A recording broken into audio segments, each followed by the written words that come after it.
بسم اللہ الرحمن الرحیم. لفظوں میں اسلام کو ڈیفائن کیا ہے کہ کلو من الطیبات، پاکیزہ کھاؤ اور عمل بھی پاکیزہ کرو. تو جو اصل بات میں یہ محرم ہی کے حوالے سے یہ آیت کا میں نے انتخاب کیا تھا کہ جب آپ پاکیزہ کام کریں گے اور پاکیزہ کھائیں گے تو اس سے آپ لوگوں کو اچھے لگیں گے اور لوگوں کا دل چاہے گا کہ آپ جیسے بن جائیں. سمجھ میں آ رہی بات؟ ایک مثال دیتا ہوں.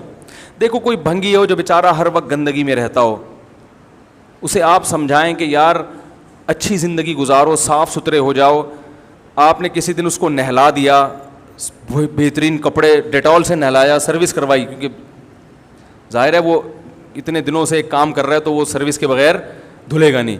سروس کروائی آپ نے اس کی، خوب نہلا دھلا کے اس پہ اسپرے چھڑک دیا آپ نے، اور 3 دن تک کنٹینیو یہی کام کیا، تو آپ مجھے بتاؤ اس کو برا فیل ہوگا یا اچھا فیل ہوگا؟ کہے گا یار بڑا مزہ آیا. اس کے دل میں اپنے کام سے نفرت پیدا ہونا شروع ہو جائے گی. تو اچھی چیز میں، اچھی طہارت میں، پاکی میں اللہ نے اٹریکشن رکھی ہے.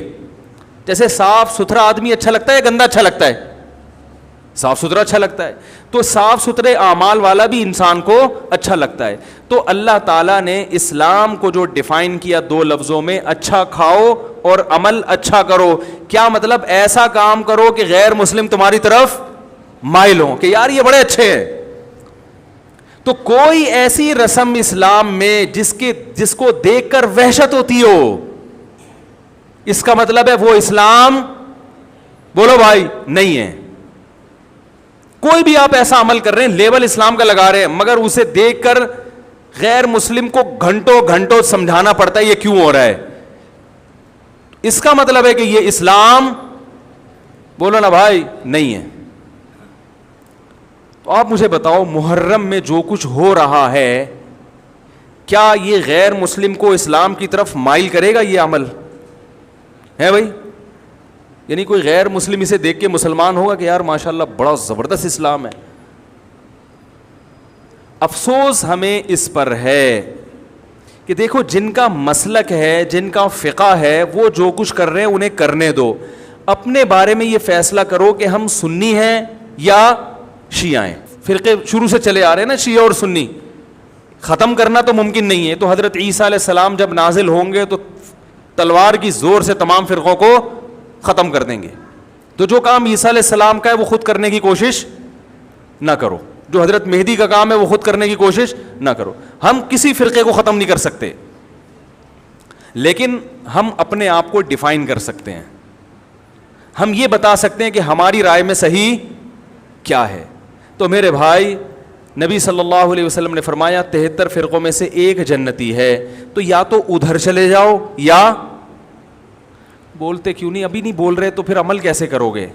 یا تو پورے ادھر چلے جاؤ یا پورے ادھر آ جاؤ. مجھے خدا کی قسم اس پر کوئی اشکال نہیں ہوتا کہ شیعہ لوگ ماتم کیوں کر رہے ہیں، شیعہ لوگ یہ سب کچھ کیوں کر رہے ہیں، وہ جو ہے وہ مرثیے کیوں پڑھ رہے ہیں. مجھے اس پر اشکال نہیں ہوتا. ان کے دلائل ہوں گے ان کے پاس، ان کے علماء ان کو بتاتے ہیں. وہ کب کہتے ہیں کہ ہم سنی ہیں؟ وہ کب کہتے ہیں کہ ہم صحابہ کو حجت سمجھتے ہیں؟ ایک چیز کا انہوں نے دعویٰ ہی نہیں کیا تو ہم ان پر وہ کیوں تھوپیں ان کے سر پہ؟ لیکن میں آپ کی بات کر رہا ہوں، میں ان لوگوں کی بات کر رہا ہوں جو اپنے آپ کو سنی کہتے ہیں. تو بھائی پھر سنی ہو تو جو اہل سنت والجماعت کے جو چاروں مکاتب فکر ہیں، حنفی، مالکی، شافعی، حنبلی، اہل سنت کے ہیں نا، ان کی کتابوں میں کہیں بھی اس طرح کی کوئی چیز، بولو بھائی، نہیں ہے. ماتم کرنا اہل سنت کے ہاں جائز نہیں ہے. نبی صلی اللہ علیہ وسلم نے میت پر چیخ و پکار کرنے کو حرام قرار دیا ہے. نوحہ کو جو میت پہ رونا پیٹنا ہوتا ہے، گریبان چاک کرنا، اس عمل پر آپ صلی اللہ علیہ وسلم نے لعنت فرمائی ہے. صحیح بخاری، صحیح مسلم کی حدیثیں ہیں. حضرت جعفر طیار رضی اللہ تعالی عنہ نبی کے سگے چچا زاد بھائی میدان جنگ میں شہید ہوئے. 4 بیویاں بیوہ ہوئی ہیں، چھوٹے چھوٹے بچے یتیم ہو گئے. آپ نے ان کی بیویوں کو زور سے رونے کی اجازت نہیں دی. اتنا غضبناک ہوئے جب وہ باز نہیں آئے، آپ نے فرمایا ان کے منہ پہ خاک دے خاک پھینک دو. حالانکہ بیوہ ہوئی ہیں, قابل ترس ہیں, لیکن چیخ کے رونے کی اجازت, حالانکہ وہ تو اہل بیت میں سے تھے. حضرت جعفر طیار ظلماً شہید ہوئے تھے. ہماری نظر میں حضرت حسین رضی اللہ تعالی عنہ کا قتل کربلا میں یہ تاریخ کا بدترین ظلم, اس لیے بدترین ظلم کہ آپ غیر مسلموں کے ہاتھوں شہید نہیں ہوئے, بلکہ ان لوگوں کے ہاتھوں شہید ہوئے جو اپنے آپ کو مسلمان کہتے تھے, اور مسلمانوں کی قیادت اس وقت ان کے ہاتھ میں تھی, حکومت ان کے ہاتھ میں تھی. لیکن اس ظلم پہ اہل سنت والجماعت کے ہاں, جو سنی ہیں, ان کے چاروں مکاتب فکر کے ہاں نہ رونے پیٹنے کی اجازت, نہ نوحہ کرنے کی اجازت, اور نہ میرے بھائی ماتم کرنے کی اجازت. میرے بھائی آپ لوگ اللہ کا واسطہ محرم میں مرثیے نہ لگائیں. ہر گاڑی میں کوئی نوحہ چل رہا ہے, کوئی شیعہ ہے تو ٹھیک ہے وہ کرے, سنیوں پہ یہ کام زیب نہیں دیتا, کیونکہ یہ منافقت ہے. پتہ ہی نہیں چل رہا آپ ادھر ہو یا آپ ادھر ہو, آپ کا مسلک کہیں نہیں پتہ چل رہا. ہمیں ایک مسلک کو فالو کرو. ہمارے ہاں محرم منحوس مہینہ نہیں ہے, ہمارے ہاں محترم مہینہ ہے, مبارک مہینہ ہے. امہات المومنین میں سے بعض کی اس مہینے میں شادی ہوئی ہے. ہم شہادت کو نحوست نہیں سمجھتے. 10 محرم پہلے سے مبارک تھا, حضرت حسین کی شہادت کی وجہ سے اور مبارک بن گیا, منحوس نہیں بنا. شہادت مبارک عمل ہے, منحوس نہیں ہے. ہم اس مہینے میں کالے کپڑے نہیں پہنیں گے, ہم اس مہینے میں خوشیاں منانے کو جائز سمجھتے ہیں. لوگ کہتے ہیں ان کو حسین سے محبت نہیں ہے. محبت کا جو طریقہ حسین نے بتایا اس طریقے پہ عمل کرنا حسین سے محبت ہے. جو طریقہ حسین سے ثابت نہیں ہے اس طریقے پہ محرم کو منانا یہ محبت کا طریقہ ہماری رائے میں نہیں ہے.